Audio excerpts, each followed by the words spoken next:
I just thought I'd show you this video of some of the footage I've been taking when I've been out doing roof surveys when it's raining.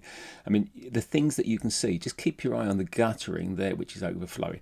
And over here you'll see, this is probably not our property, but it's too far away for me to go and have a look at the moment. But look how that's just spilling out of there, hitting this top roof. And you can see that bit there.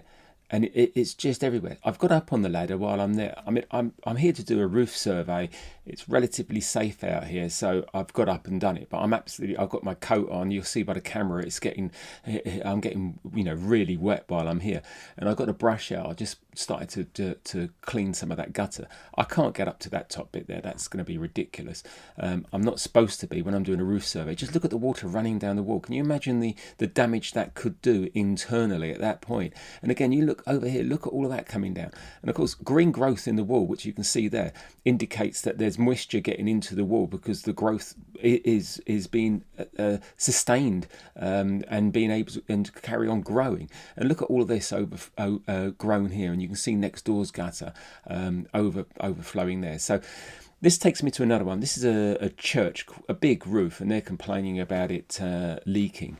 Now, of course, they've put tarpaulins over the top of all the windows, but this is what we call splashback. The water around the base of this is splashing up and bridging a lot of the flashings around the bottom. You can see here, it's not draining. This is another one I went to, and of course this is too low. The upstands, the building regulations say that this should be 150 mil higher, and you can see why. Look at the way the water's just splashing up over the top of that. Now going back to the church, which is obviously a huge job here, we can see completely overgrown. They should have done an awful lot of maintenance to it. This is going to be actually quite a big job. This is really interesting. They used a sheet of EPDM to go over the top and use as a tarpaulin. Much more sustainable than using a plastic tarpaulin. But of course, when I'm going along doing things, I'm going to report all of this, and you can see how bad that is. Anyhow, hopefully this has been helpful just for people to see the kind of thing that we see when we're doing roof surveys. If I can help you anytime, please get back to me. Speak soon.